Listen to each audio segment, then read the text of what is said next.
This episode is brought to you by Progressive Insurance. Do you ever find yourself playing the budgeting game? Well, with the Name Your Price tool from Progressive, you can find options that fit your budget and potentially lower your bills. Try it at Progressive.com. Progressive Casualty Insurance Company and Affiliates. Price and coverage match limited by state law. Not available in all states. Hey, I'm running out to drop off a stack of letters and packages. Need anything shipped while I'm gone? Save the gas. Stamps.com lets you print postage and schedule pickups right from your desk. Sync your contacts into the address book, get detailed accounting insights, and get notified the moment your certified mail is delivered. All from my desk? All from your desk. Join the 4 million businesses using Stamps.com right now with code PODCAST and get your free welcome gift. Stamps.com, code PODCAST. Taxes and fees apply. Emotionally unavailable.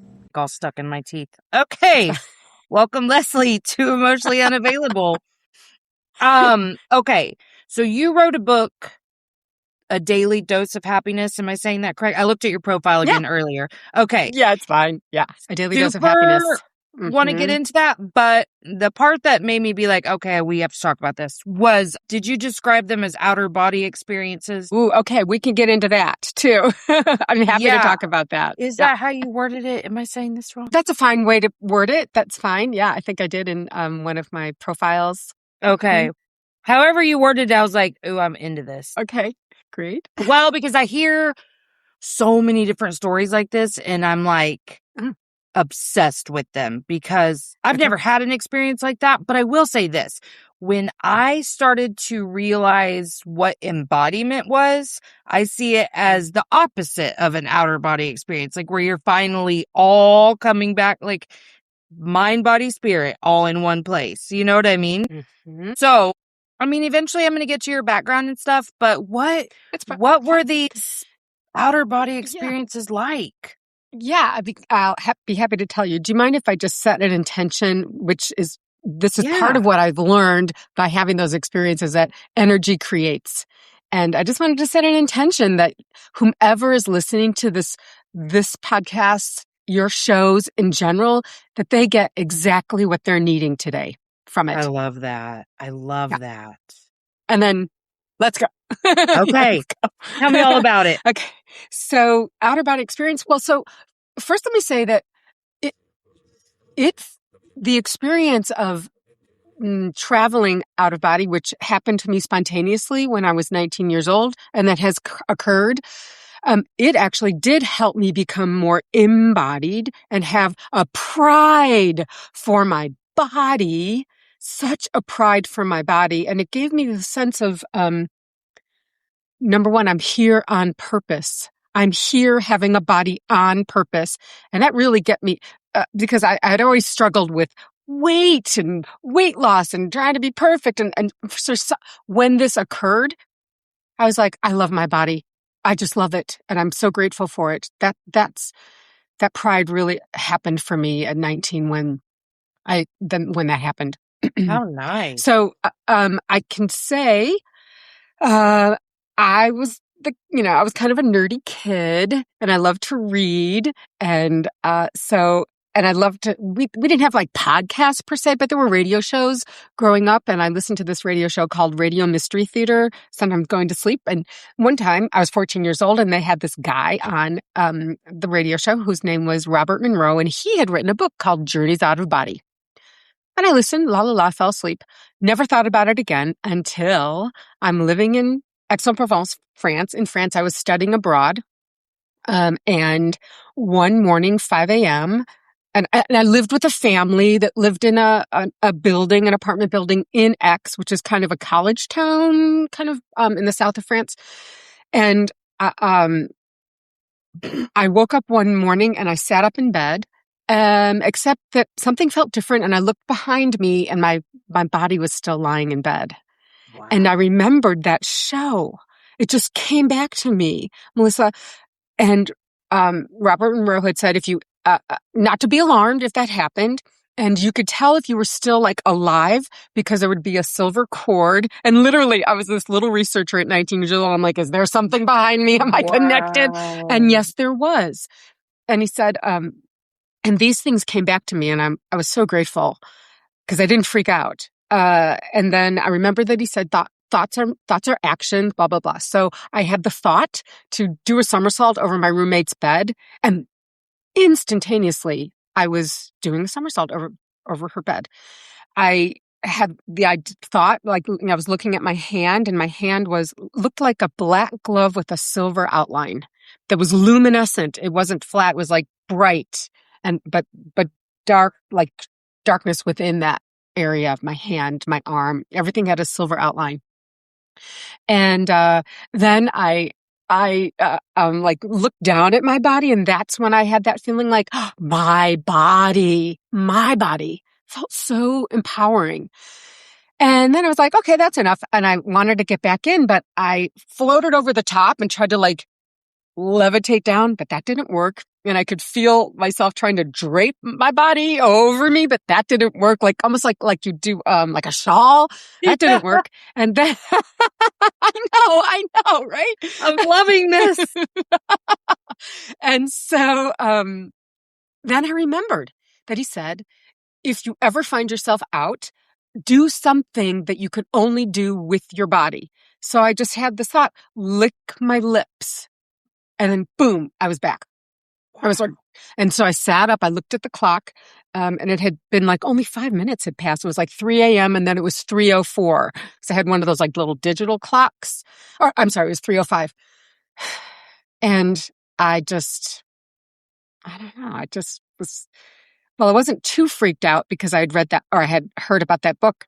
So here I am living in the south of France. It was a small town at the time. And I happened to find that same book at a tiny little English bookstore, like as big as my office. Your listeners can't, but it's not that big. And Wow. I found that book, Journeys Out of Body. And so I read it while I was there in France. And in that book, he gave like a method, and I started practicing that. And the method was about bringing down light, like expanding up to this like golden white air light above, and then bringing that down over the body. And the method, I'm not going to go into great detail, but it involved like with your intention, speeding it up. Fast. And then one time I just let it go, and it just like, and then suddenly I just knew, boom, I could leave. And so I practiced that, 19, in the south of France. It was kind of it was a stressful experience. So I think part of that was like, I really had the desire to feel a little freer. So I'm overlaying this on that experience, but I think part of that was that I needed that. For some reason, I needed that in that freedom. So I ended up practicing that method and got proficient at it, and went to see, there was a girlfriend. I knew every thought was a movement. Every thought is kind of a broad way, but like an intention made me move. It was the energy of movement. And so I thought, my friend was visiting Paris, and so I thought, I'm going to go visit her. So I tried to go visit her, and I couldn't get out of my body that time. And so somebody actually helped me get out, somebody who was not in a body. So I'm like, oh my gosh, okay, there are other people out here. And I got a little nervous about that because I didn't know. It's sort of like finding yourself in this like classroom or like dinner party, even like unknown. Nothing is known there. So I got a little like, I don't know who these people are. I'm not sure about this. Yeah, exactly. What are your intentions? Yeah. So, but she was very benevolent, and she pulled me out. And then I found myself standing on a hallway, a staircase. And I knew that my friend's room was on the right, like second door, but I felt a lot of trepidation. And I ended up not going into it's kind of like you're sort of floating the intention about there I am. I knew where her room was. I knew she was in there, but I didn't feel comfortable. And so I just, did that thing, licked my lips, and boom, I was back again. But I never told my friend that I did this. She'll probably recognize herself if she ever hears a podcast where I'm talking about this. But I asked her, how was your trip? And she's like, oh my God, I got sick. I had my wallet stolen. I was in my room just sick. And I was like, okay, okay. And that was my Wow. validation for what I was like. I didn't know exactly what it was, but I didn't want to go in there. I didn't feel like it didn't feel positive. It didn't feel like that.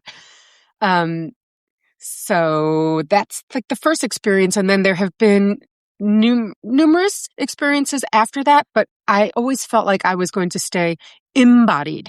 I knew I had the opportunity. Let's say if I wanted to be a therapist to dead people, I could have done that work, but I didn't want to do that work. And I basically said no to that. And so what occurred for me is, I became fully embodied with the capacity, with lots of practice, lots of training, lots of, I went to the Barbara Brennan School. I got my doctorate in psychology, but I studied. Hey guys, it's me. Emotionally Unavailable is produced 100% in-house by me with no team. So if this show has ever helped you and you want to give back, subscribe to the Patreon. There's several different levels with different benefits in each. Check the show notes and you can see what each tier subscription will get you. There's also lots of fun things coming down the pipeline for the Patreon subscribers. So get in early. You can get a workbook, you can buy merch, you can do any of the things, and all of that supports the show to help it keep going. Really appreciate every single one of you. I love you so much, and I can't wait to see what we continue to do together. A qualitative study of holistic healers. I was curious about how people were integrating different things into their practice, docs who were integrating things, all kinds of people, professional psychologists or doctors. And I got just very curious. So I studied energy medicine. As I said, I went to the Barbara Brennan School. I was in their teacher training program. And so I wasn't afraid anymore of that experience, because I've learned to embody it and expand my consciousness. Like you mentioned my book, which was absolutely channeled. It came to me at 3:00 in the morning, 3 a.m. every night for a long time, over a year, very, very concentrated during COVID.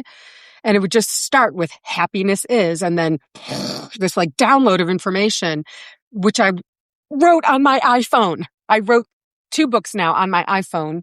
Wow. That have come the same way. 3 a.m. I get this wake up call and the words are just coming and I'm like, okay. But I understand that these words come to me because of my training, because I have a doctorate in psychology, because I taught mindfulness and yoga and meditation. And I think I've just been like the perfect conduit for the kinds of things that I write about. That like came to me today to actually say to you, like, I think things come to everybody. Like everybody gets, divine information, everybody. But I've spent my life now making sure that I'm absolutely clear. And what came up for me when you were talking about putting it on your iPhone was, I thought, shit, that's the step I'm missing, is like going, no, this is real information, and putting it somewhere so that when I am a little more awake, I remember getting the information, because I get a lot and then I'll be like, oh, I'll remember that for sure, and then not think about it again for a while. Yeah. Yeah, what a great practice that would be. Like I used to give my students journaling assignments when I taught whatever class I was teaching in college. And we were studying Jung, who, dream work was so huge for the Jungians. And so I'd have them keep a journal and then we'd like just play, like, let's make, write yourself a question before you go to sleep. Write it down and then see what happens. If you wake up, write whatever comes to you, images, pictures, words, whatever. And they did. And it was very useful for students to like experience that. Yeah. When in the morning, though, I have to say, I worked it. It wasn't like, absolutely. I had to work it as a writer. I made my living as a writer for a number of years. So I had that skill that I could, okay, what does this mean? And then an example from my life, and okay, let's make it easily digestible for people. So this book is very easily digestible to everybody. Like some psychological concepts, but it's got to be fun. If it's not fun for me writing it, it's not going to be fun for people reading it. Oh, that's such a good point. Yeah. I like that. So let me ask you this. Were Yeah. you super spiritual before this out of body thing? Did you grow up religious and go through some transformation? Were you curious? Like, Such a great question. That is such a great question. I, so I was raised Reformed Jewish, but I always would, and this is not anything about the Jewish faith at all, but me personally, I was disappointed in it. Like I went through bas mitzvah and I'm like, oh, I expected like some like spiritual opening that would happen. And I'm like, what? This is it? You know, like all these like gifts that, I mean, for me, yeah, we had a party. right. Something was missing. It lacked the meaning for me. I enjoyed it. Was joyful. I sang almost my whole bas mitzvah because I had a good voice and I was in the choir, blah, blah, blah. And that was very pleasurable, but the opening of like, you know, reading the Torah, and I didn't have that. But I always had a deep connection, oddly, to like the Christ consciousness. I just did. I always, and the Holy Mother. When I was in France, I would sit in the Catholic churches when there wasn't a lot of people around, not like during any service, just midday, and sit, and I wouldn't have called it meditation at the time, but that's what it was. I would just sit quietly for a long time. Especially, you know, there's a hustle bustle in a town like that, college town. It is a medieval town. And so when the doors would close of the church, it just felt like peace. And I think that's when I started meditating. And then I started a very deep practice of meditation, probably around 19 years old. And I've continued that and then taught meditation and mindfulness at the college level. And I still practice every day, several times a day. Now I just call it sitting on my porch with tea. Right. But, you know. Right. But see, it sounds like the feeling I get from you is that a lot of your experience has been similar to mine in that I will learn something like inherently, not through something else, but just like as a concept. I'll almost for a minute believe I made it up. And then I will learn the science behind it or the spirituality behind it or whatever. That's really how it's been since I had a spiritual awakening, is like, I will be like, I think this is the truth, or, you know, this is whatever. And then that feels so real and right to me. And then I'll hear somebody else talk about it and be like, oh, okay, I didn't make that up, but still it's cool. Like it's what I'm saying has some merit. Okay, great. I'm learning stuff. And that's happened about all kinds of stuff my whole life. Like even just like psychology, there was stuff that I would just inherently know and then learn about it from a psychology book and be like, oh, okay, that's what that's called. Cool. So it sounds like you kind of did that too in the metaphysical, is like you're figuring stuff out on your own, but then you're actually getting like that book knowledge or that, you know, education around it. Right. That is true. And I have to say, it sounds like you were getting like downloads too, like the guidance, and then that would be part of your path. To explore Absolutely. it, and then now teach it, and now offer it to the world. Yes. Which is what a good way to word that, because I haven't really been able to name that, but it does make sense, because I remember questioning myself at like 5, 6 years old, being like, is it normal to sit around thinking about alternate universes and like timelines? And is there a me 10 minutes from now that exists at the same time as this version of me? Like just weird questions that I would sit around. And I mean, for years and years and years, really until my spiritual awakening, I assumed it was from some movie I had watched as a kid or something. Like I really was thinking about things too. I dismissed it so much to the point, like I felt so weird about it that I just dismissed it for so many years and didn't even think about it again until I had a spiritual awakening. And then I went back and was like, that was my higher self. Like I was absolutely guiding so many things. Anyway.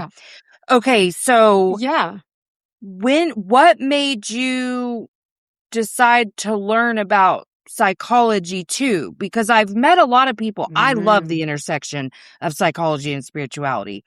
I've met a lot of people, though, in the spiritual space that don't necessarily understand the psychology too. Again, really good question. Well, I can say firstly, in my family, it was really common. Like I knew my dad had seen he saw a psychiatrist. He had been married before my mom, and I think, his first wife was kind of certifiable. Like she did some not so great things to who was my half brother, my stepbrother.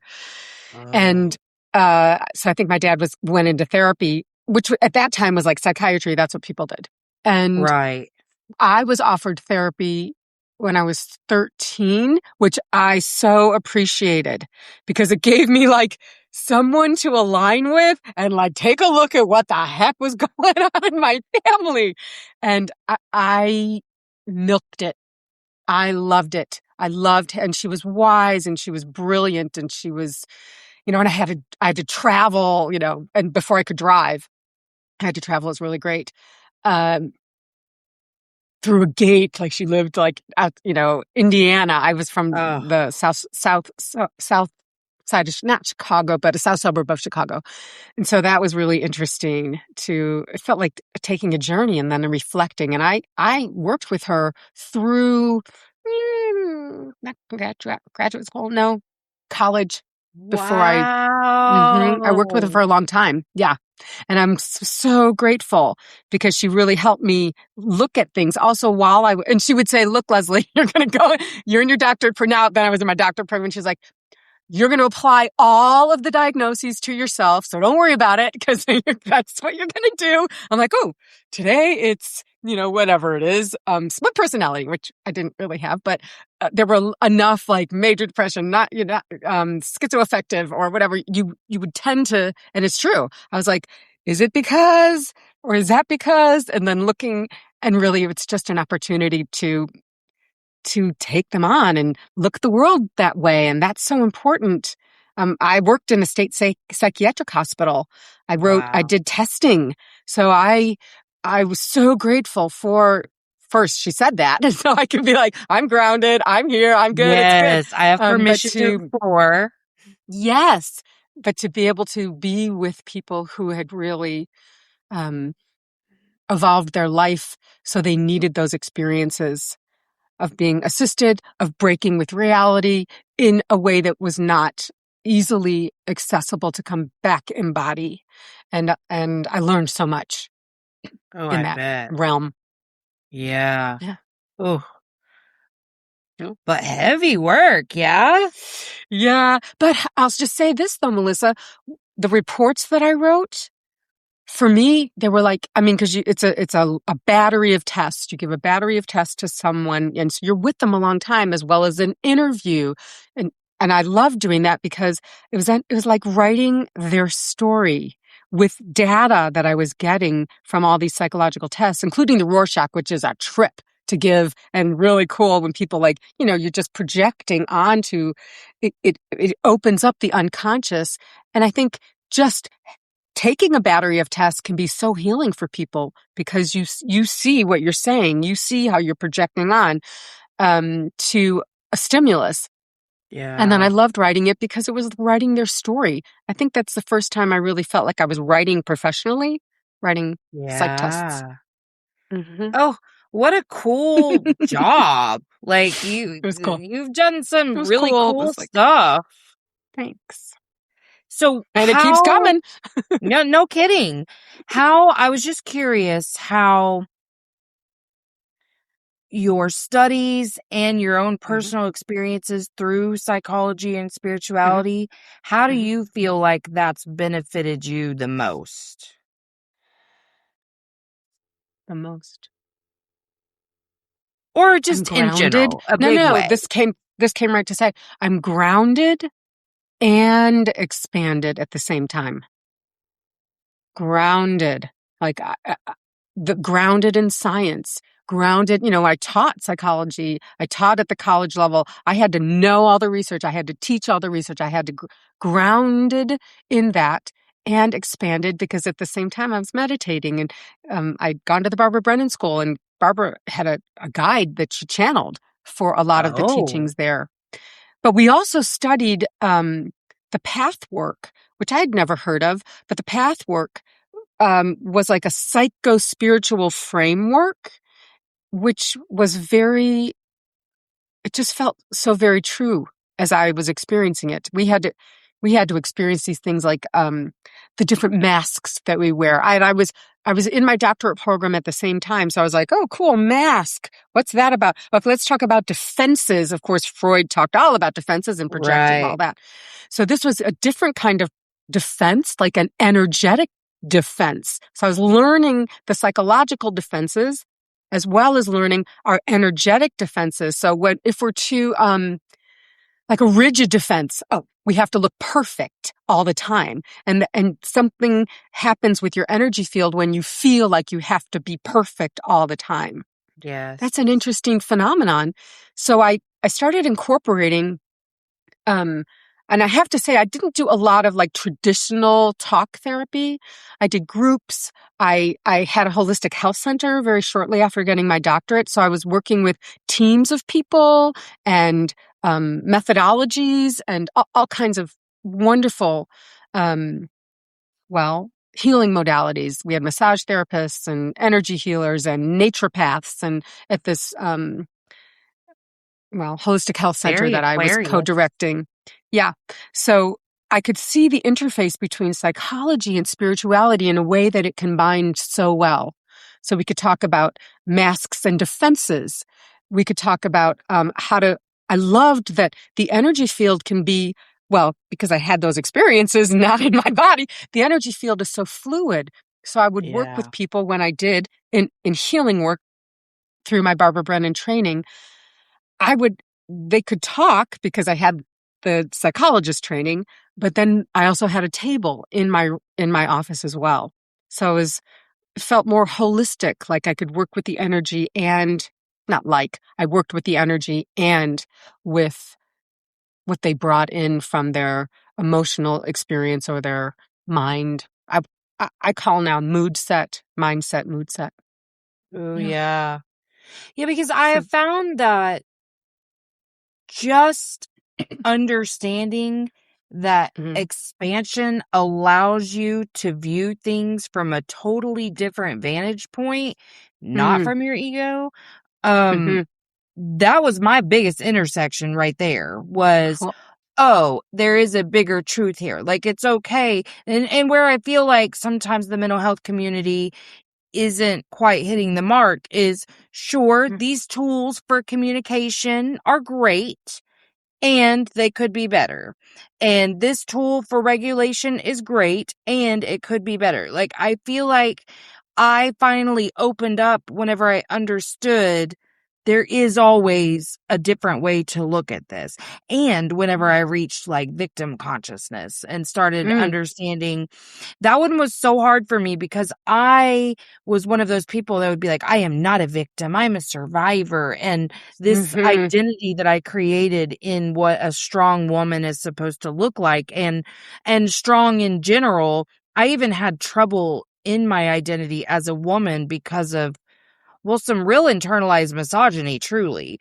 But I was really struggling through feeling like I loved everyone more than they loved me and nobody shows up for me the way I show up for them, all these things. But if someone had like said, boy, you really victimize yourself. Oh, the vitriol that would have come from me to that person. Because I could not see that at all. But expansion has allowed me to see, I didn't take accountability and I didn't know love. I had no love for myself. And so once I created and cultivated that, some major light bulbs went off and I was like, and this is why I couldn't receive. Okay, great. Yeah. But it's like a missing piece. It sounds like you got that and then click, click, click, click, click, click, click. Things just so many aligned. things. Mm-hmm. Yes. Well, Mm-hmm. whenever I first had a spiritual awakening, which truly was more like could have been intellectual, I'll say, but because I was doing identity work, like around I bought Mm-hmm. somebody's workbook around like a new moon Mm-hmm. or full moon.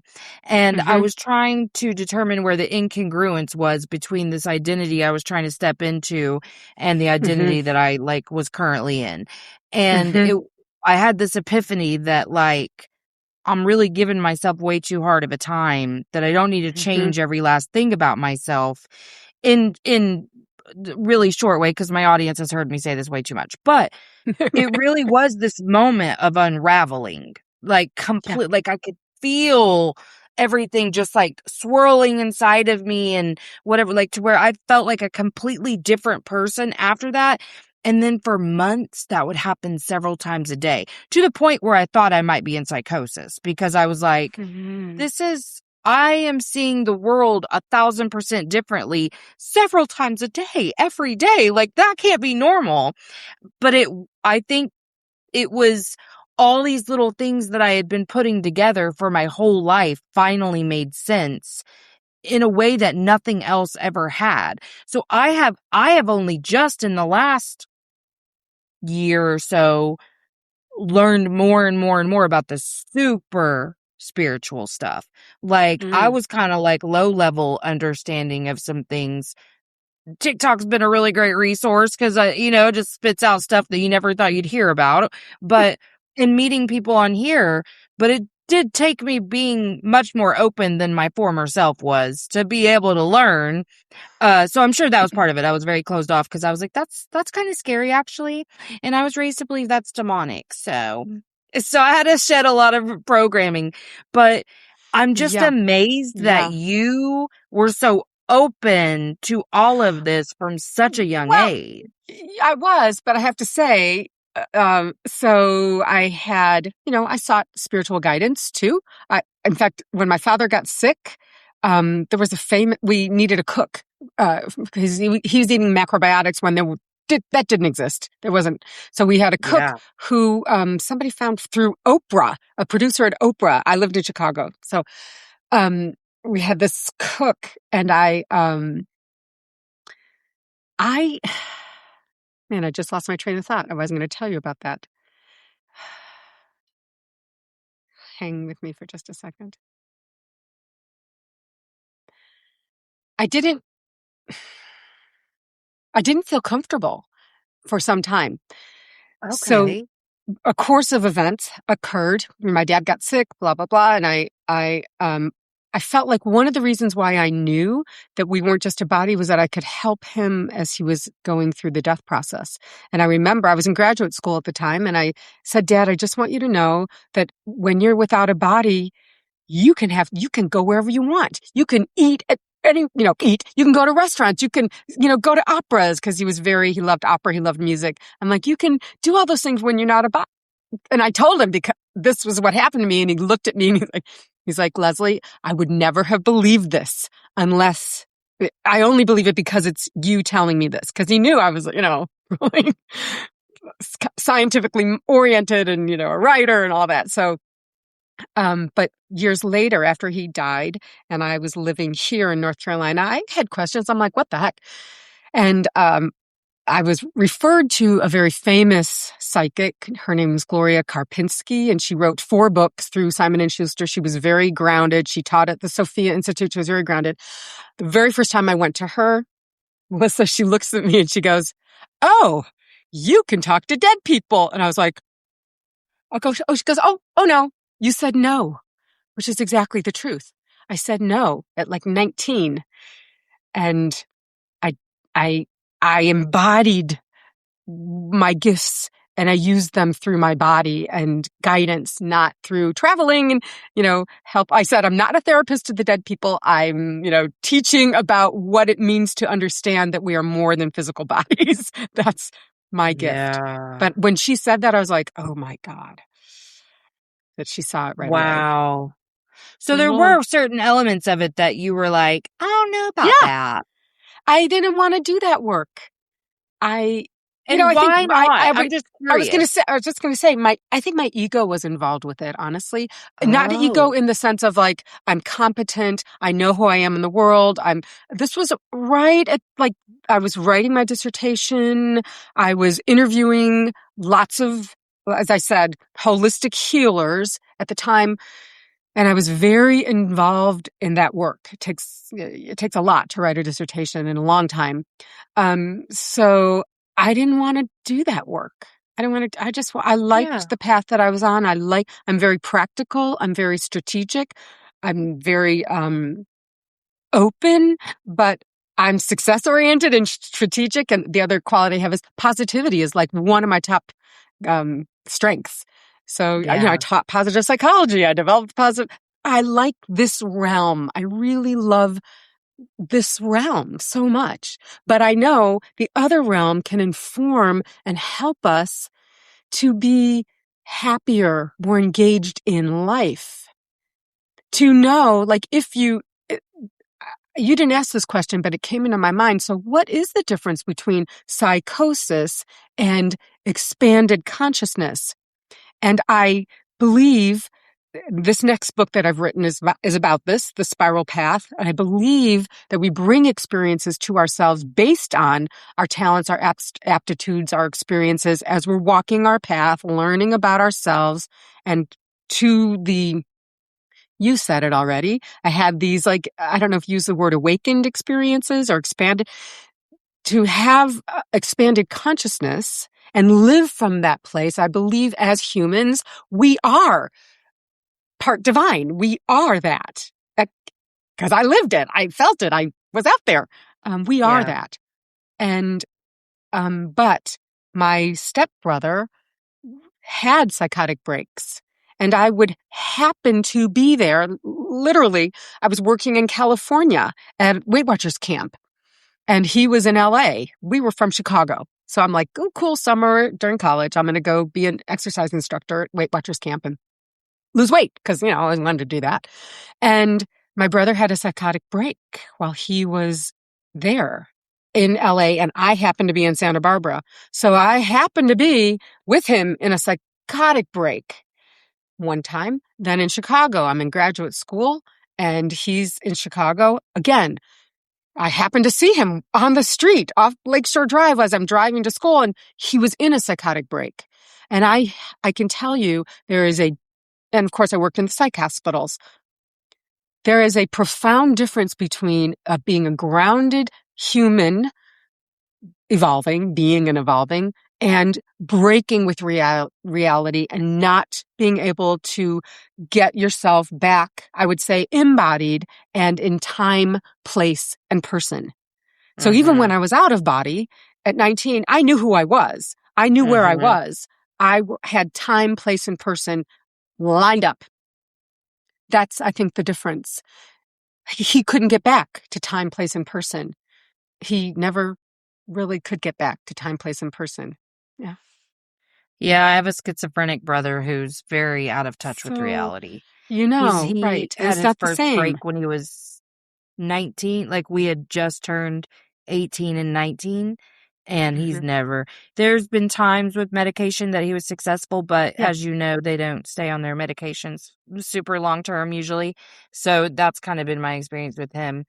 But since I've become so spiritual, I've been trying to find like different ways to connect with him. Like because I have to see him once a month because he gets a disability payment and I have it deposited into my account because he can't manage anything, and then I just take it to him. Yeah. But I've been trying to find different ways to connect with him because I'm like, he's in there somewhere. Like, there are parts of him that can have a moment of a rational, like, he knows who I am. He knows who my family is. He can ask real questions, but then I will also get text message after text message about the FBI and, all kinds of stuff. Right. Yes.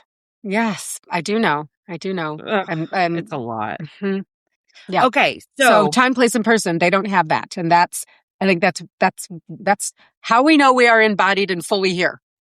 Yeah. And I'm going to file that away for if I ever have that fear again, because I was really afraid there for a minute because I have schizophrenia in my genes. So I was like, it's happened. I've had a break, but it Well, took me a minute, but yeah, we got past it. And I was like, no, this is just yeah, what happens when everything that you thought you knew as truth is not the truth. And now you see more truth than ever. And I was in my 40s. So like it was a totally different paradigm. And also just shedding so much of that religious programming. It was just freedom that I had never felt. Knowing that I'm the co-creator of this reality, a lot of freedom there versus I'm being punished or rewarded by some other force right. external of me all the time. Yes. Period. All the Yes. time. Mhm.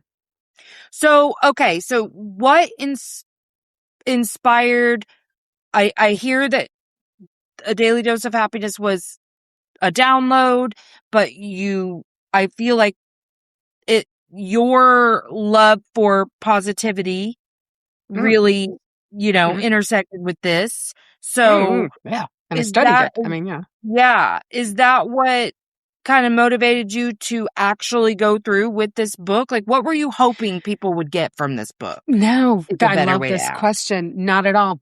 I I'd never had that. I just so as I said, now I'm embodied and I get information. And one of the ways that I get it, so this is like Barbara Brennan, energy work talking is through. So we all have energy channels. Like you could get a gut feeling, right? So that's your third chakra. You're getting a gut feeling. You can be like, heart opening guidance. But I've always been direct knowing, and that's the seventh chakra.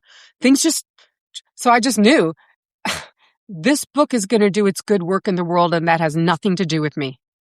In fact, people didn't, gave me, don't make it colorful. I'm like, no, no, no.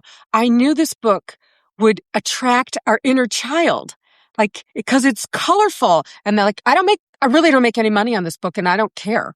I knew it was supposed to do its good work in the world.